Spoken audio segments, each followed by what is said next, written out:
بھی پاتے ہیں. اسی لیے ٹو پرے مدد مانگنا صلاح کا پورا ترجمہ نہیں ہے اور ہم اس سے صحیح نہیں کہہ سکتے. اردو میں جو ہم ترجمہ کرتے ہیں نماز، یہ پرشین لفظ سے آتا ہے، اسے کہتے ہیں بندگی. یہ ترجمہ کافی حد تک صحیح ہے. انگریزی ترجمہ پریئر سے اور صحیح ہے. اور انگریزی میں صلاح کو پسند کرتا ہوں کہنے کے لیے پروگرامنگ، یا عام زبان میں کہیں گے برین واشنگ، دماغ کی صفائی کرنا. لیکن کوئی اگر کہیں گا آذان سننے کے بعد آپ کہاں جا رہے اور کہیں گے I'm going for brain washing، میں دماغ کی صفائی کرنے کے لیے جا رہا ہوں، تو عجیب لگتا ہے. تو کہ انگریزی میں کہیں گا کہ میں پریئر کے لیے جا رہا ہوں، مجھے کوئی حرج نہیں ہے. لیکن یہ کہنا چاہتا ہوں پریئر جو انگریزی لفظ ہے وہ صلاح کا صحیح ترجمہ نہیں ہے. میں پسند کرتا ہوں کہنے کے لیے پروگرامنگ ٹورڈز رائچیسنس، یا صلاح رہنمائی اور ہدایت کا راستہ ہے. کیونکہ صلاح میں اللہ سے مدد مانگنے کے علاوہ ہم اس کا شکریہ ادا بھی کرتے ہیں، ہم اس کی تعریف بھی کرتے ہیں اور اس سے ہدایت اور رہنمائی بھی پاتے ہیں. جب بھی ہم یہ لفظ پروگرامنگ سنتے ہیں فوراً ہمارے دماغ میں کمپیوٹر آ جاتا ہے. اگر آپ مجھے اجازت دیں گے کہ میں انسان کو ایک مشین کہوں تو مجھے یہ کہنا پڑے گا کہ انسان دنیا کی سب سے بہترین مشین ہے، انسان دنیا کی سب سے بہترین کمپیوٹر ہے. اور اکثر یہ عام ہے کہ جب ہم صلاح پڑھتے ہیں اکثر ہمارا ذہن بھٹکتا ہے. یہ عام بات ہے، یہ کچھ نئی بات نہیں، ہم جانتے ہیں لیکن کئی بار کسی ذکر نہیں کریں گے. لیکن ہم سب جانتے ہیں کہ اکثر جب ہم صلاح پڑھتے ہیں تو ہمارا ذہن بھٹکتا ہے. اگر کوئی طالب علم کوئی امتحان کا پیپر دینے کے بعد جب صلاح پڑھ رہا ہے تو صلاح میں وہ سوچیں گا سوال نمبر 2 کا جواب میں نے ایسے کیوں دیا، اگر ویسے دیتا تھا تو اچھا ہوتا. وہ عورت سوچیں گی کہ میرے شوہر کے لیے آج میں کیا پکاؤں، چکن بریانی یا مٹن پلاؤ. یہ صلاح میں ہی سب ہمیں خیال آتا ہے. وہ بزنس مین سوچے گا، تاجر سوچے گا کیا میں کس کا دھندا کروں، کون سے تجارت میں مجھے زیادہ فائدہ ہے. تو صلاح میں ہمارا ذہن بھٹکتے رہتا ہے اور یہ عام بات ہے. بھٹکنا چاہیے نہیں لیکن بھٹکتا ہے. کیوں؟ کیونکہ اکثر ہم مسلمان 80% سے زیادہ مسلمان ہم عربی نہیں جانتے. اور جب ہم صلاح میں جو آیتیں پڑھتے ہیں قرآن مجید کی، مثال کے طور پہ سورہ فاتحہ پڑھنا فرض ہے. ہم جب سورہ فاتحہ پڑھتے ہیں ہمیں سورہ فاتحہ اتنے اچھی طریقے سے یاد ہے کہ اگر نیند میں سے ہمیں کوئی اٹھائیں گا 2 بجے رات کو اور کہیں گا سورہ فاتحہ پڑھو تو ہم 100 میل کی رفتار پہ پڑھ سکیں گے. کیونکہ ہمیں سورہ فاتحہ بہت اچھی طریقے سے یاد ہے. نیند میں بھی آپ بولیں گے تو ہم 100 میل کی رفتار پہ سورہ فاتحہ پڑھ سکیں گے. اور ہمارا ذہن جو اللہ سبحانہ تعالیٰ نے ہمیں دیا ہے، the brain Allah has given us، وہ اتنا پاورفل ہے کہ یہ سورہ فاتحہ ہمارے ذہن کا ایک دم چھوٹا سا حصہ استعمال ہوتا ہے. کیونکہ ہمیں پوری طریقے سے یاد ہے، منہ زبانی یاد ہے اور ہم 100 میل کی رفتار پہ پڑھ سکتے. تو سورہ فاتحہ پڑھنے کے لیے ہمارا بہت چھوٹا سا ذہن، بہت چھوٹا، ایک دم کم ذہن استعمال ہوتا ہے. باقی ہمارا ذہن خالی ہے. An empty brain is a devil's workshop. یہ انگریزی میں کہاوت ہے کہ خالی دماغ شیطان کا کارخانہ ہے. خالی دماغ شیطان کی فیکٹری ہے. اور سائنٹیفکلی ہمارا دماغ خالی کبھی رہ ہی نہیں سکتا. یہ سائنس کے تو کیا کرتا ہے، دماغ بھٹکتا ہے، سوچتے رہتا ہے کیا کروں، کیا پکاؤں، کیسا تجارت کروں، کل کیا کروں، کیا پہنوں.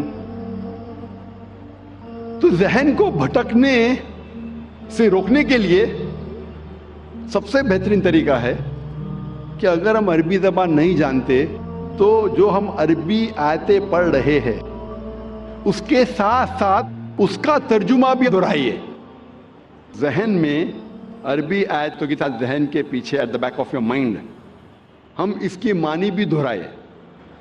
اگر آپ کو اردو میں مہارت ہے تو اردو میں دہرائیے, انگریزی میں مہارت ہے تو انگریزی میں دہرائیے, ہندی میں مہارت ہے تو ہندی میں دہرائیے, مراٹھی میں مہارت ہے تو مراٹھی میں دہرائیے. لیکن جو زبان میں آپ کو مہارت ہے اس زبان میں ان آیتوں کا ترجمہ اپنے ذہن کے پیچھے دہرائیے. تو اگر ہم ترجمہ یاد کریں گے, جو جیسے میں نے فرمایا کہ سورہ فاتحہ پڑھنا فرض ہے اور ہم سلام میں پڑھتے الحمدللہ رب العالمین, ساری تعریفیں اللہ کی ہے جو رب ہے سارے عالمین کا, الرحمن الرحیم جو رحمان اور رحیم ہے, مالک یوم الدین جو مالک ہے قیامت کے دن کا, ایاک نعبد و ایاک نستعین ہم تیری عبادت کرتے ہیں اور تجھی سے مانگتے ہیں, اہدنا الصراط المستقیم ہمیں سیدھا راستہ دکھا, صراط الذین انعمت علیہم غیر المغضوب علیہم ولا الضالین وہ راستہ جن لوگوں پہ تو نے انعام فرمایا اور جو بھٹکے ہوئے نہیں ہیں. تو جب ہم سورہ فاتحہ پڑھ رہے ہیں اس کے ساتھ ساتھ اگر ترجمہ دہرائیں گے تو انشاءاللہ ہمارا ذہن نہیں بھٹکے گا. لیکن جب آپ کو عادت ہو جائیں گی ترجمہ دہرانے کی, یہ بھی میکینیکل ہو جائے گا. ابھی آپ کا ذہن کا تھوڑا اور حصہ استعمال ہو رہا ہے لیکن یہ بھی میکینیکل ہو جائے گا. آپ سورہ فاتحہ کے ساتھ ساتھ اس کا ترجمہ بھی 100 میل نہیں تو کم از کم 90 میل کی رفتار پہ دہرا سکیں گے. لیکن ابھی کیونکہ ذہن کا کچھ اور حصہ استعمال ہو رہا ہے, آپ کا ذہن بھٹکے گا لیکن کم بھٹکے گا. تو ذہن کو بھٹکنے سے روکنے کے لیے آپ کو کیا کرنا چاہیے؟ ترجمے کے ساتھ ساتھ اس ترجمے کے معنی پہ کانسنٹریٹ کرنا چاہیے, توجہ دینا چاہیے. اگر عربی کے ساتھ اگر ترجمہ دہرا رہے ہیں اور اس ترجمے کے معنی پہ توجہ دیں گے تو آج کی سائنس یہ کہتی ہے کہ ہمارا برین اتنا پاورفل ہے کہ ہم ایک ساتھ 2 3 4 کام کر سکتے ہیں.